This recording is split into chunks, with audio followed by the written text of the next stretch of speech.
What's up, guys and gals? Me, Mutahar. I don't want to come at you giving you all life advice, because if you take life advice from idiots on the internet like me, then you are setting yourself up for disaster. Now, I am not a great person, alright? I don't think I claim to be a moral authority on anything. I am the same person that when I was wasted in Australia took a blanket off of some dude living on the streets, only to ruin their good time out on the streets. Okay, I'm not exactly the greatest person. I'm not exactly the picture of the greatest saint you would ever find. But today's story time is one that hopefully will at least guide you on the right path to not getting attacked, because last week I was actually attacked by a level 99 raid boss crackhead in the streets of Toronto. Now, this story starts off fairly humble. I met a couple of my friends, three people, because we're still on lockdown, and I decided I'm gonna have some drinks, we're gonna have some good old conversations, we're gonna have a good old laugh. So I go over to see my friends, and to start off with, one of the things that I like to promote is no drinking and driving.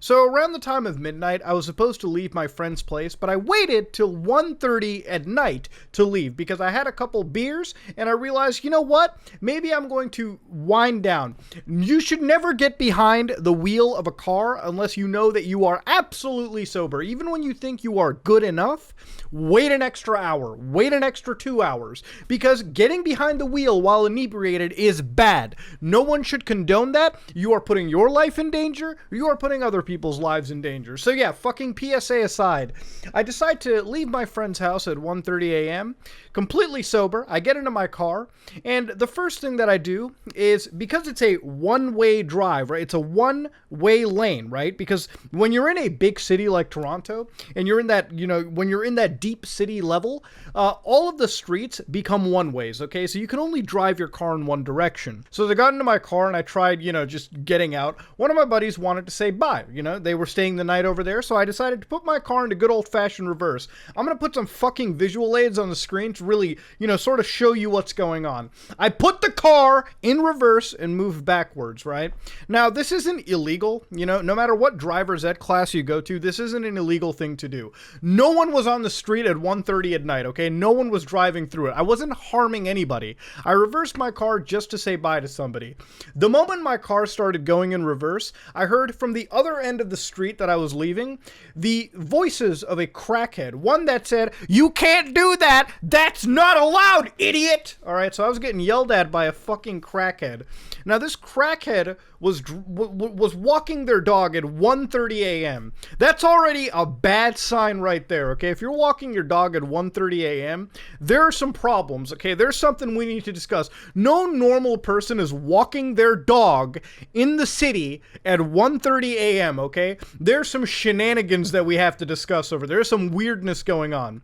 Point is, I didn't take it, I didn't listen to it. Normally when people yell at me like that and they say that I'm a stupid idiot out on the streets, I pay them no attention, okay? Because quite honestly, I have learned one thing and one thing in life very truthfully. Life is very important, okay?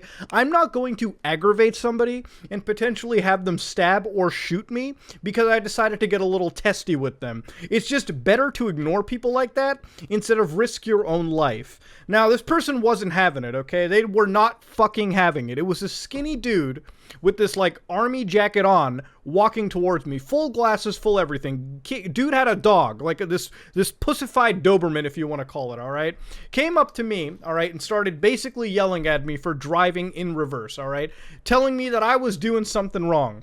Now, I asked this crackhead if they're drunk, and they immediately get really offended and then flip the card back on. They do an Uno reverse card and say, "No, are you drunk?" "No, sir, I'm actually not. I'm very fucking sober. I'm having a good time." Now, at some point, it gets a little racial. They start telling me that I'm jealous or something. I don't know why. Eventually, I pissed this crackhead off so much, he whips out his cell phone and starts filming my car as a gotcha, if you will, trying to prove to me that I was driving in an illegal direction, when clearly they were capturing my car facing the legal direction of the road, okay? Remember, this is a very dumb reason to get this fucking angry over. Anyways, point is, I just chill in my car and relax. Now, this crackhead starts coming up to the side of my fucking car window, and I realize, okay, better roll it up. So I roll up my car window, and I'm sitting inside my car in relative safety.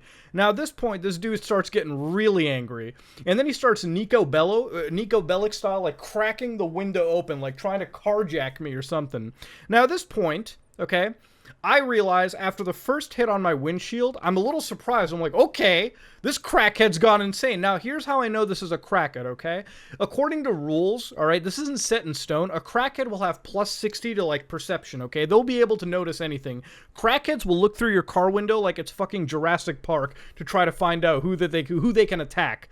Whereas a meth head, all right, a meth head is some real scary shit. They've got, like, a plus 6,000 to strength and a plus 10,000 to vitality. You ever see police training videos where, like, cops empty an entire Glock magazine into a meth head and they're still running after you? Yeah, if this was a meth head, my car would be flipped over. They would have it would be like an ant, right? You know how an ant can lift like 100 times their fucking body weight? This is what the meth head would do to my vehicle, okay? They lift my car, flip it around, and call it a day. Now, as soon as they hit my car once, I hit that gas pedal and I drive out of the street, okay? Now, at this point, I think the entire scenario is just over and everything. You know, I'm pulling my U-turns. I'm about to get onto the highway. My buddy calls me. The same buddy who was waving by to me. He calls me and tells me that he was assaulted. Literally, this crackhead came up, picked him up, and threw him onto the ground. Had that real crack energy going across. Now, to understand, this crackhead was smoking like that real good farm-to-table crack. We're talking about the cruelty-free, fully organic, grass-fed crack, all right? Like the real good stuff. This is how high this person was. So eventually I realized, okay, I better go back and help my buddy. So I flip the car around. At this point, they have 2 police SUVs. Toronto Police Service SUVs driving to this area.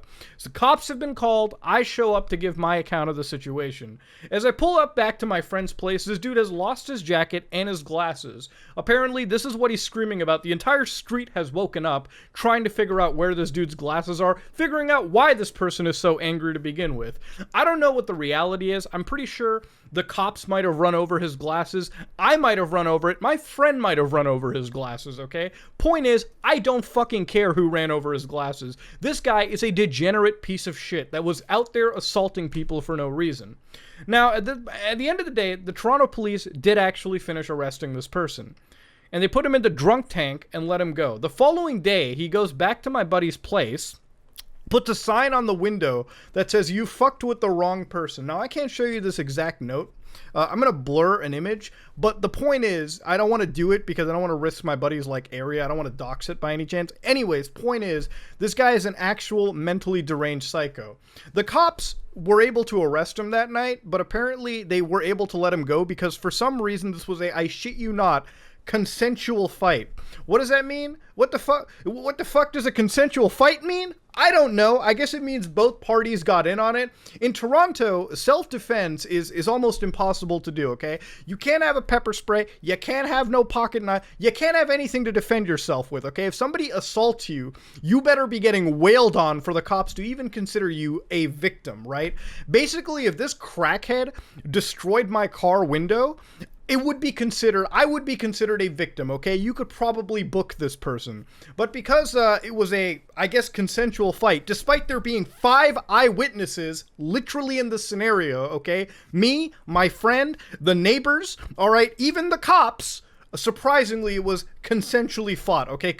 I guess self-defense somehow makes it a consensual street fight for whatever reason, okay? That's how things work.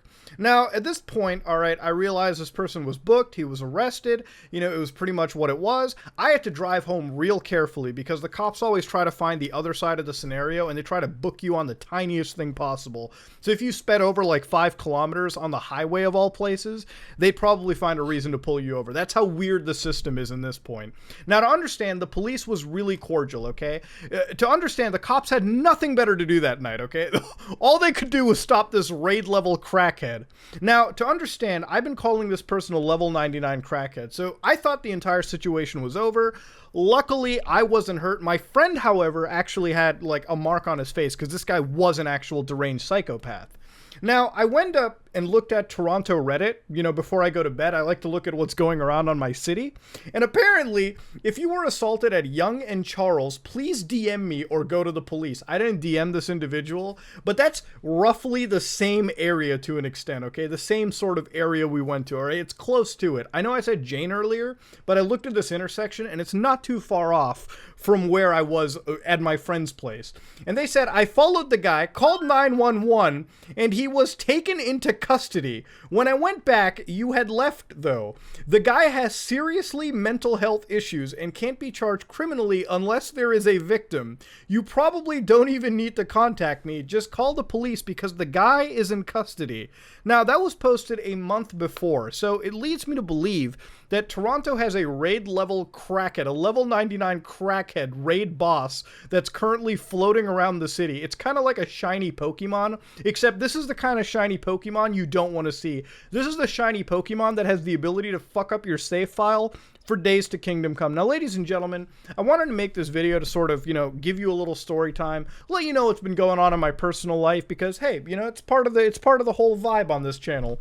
But the other thing is if you live in the same city that I do, be very careful where you go out at night, because there are genuine weirdos. I was one of those people that was almost, if this guy was genuinely crazy, I could have had a bullet to the face, I could have had a knife stuck into my neck, I could have had something going on. But point is, moral of the story is, when you've got people like this, it's best never to trigger a fight. It's best to get out of that situation as quick as you can. Because let me tell you something. 99% of the people in the world have something to lose. A crackhead has nothing to lose. Crackheads are the absolute degenerate lowlives of society. For them, dying is about the most, coolest thing that could ever happen to them, because everything in their life is already downhill to begin with. It's already at the bottom rock. Now, especially degenerate crackheads like this, that think that they can get away with assaulting somebody, yeah, I really hope this person actually ends up going to a prison. I really hope that they get the fucking help that they deserve before they come across the actual psycho, to match their psycho tendencies and end up getting really hurt in the process. So yeah, ladies and gentlemen, I wanted to talk about how I almost got really attacked last week, but luckily everything is all safe, everything is all fine. I could have made this video a while back, but I'm not dying for content or anything. I have plenty of videos upcoming. I just wanted to make this video once I finally had all of my thoughts, sort of assembled, the entire, sort of adrenaline wore off, and I could laugh at the entire scenario. And I could confirm that, to an extent, at least every of my friends involved in this situation was safe. Now I live an hour and a half away from my friend, so unless this crackhead wants to Oregon Trail up to my house now, unless they can find out where I live, I should be relatively safe. Moral of the story is, Toronto's a weird place, man. If you like what you saw, please like, comment, and subscribe. Dislike it if you dislike it. I am out.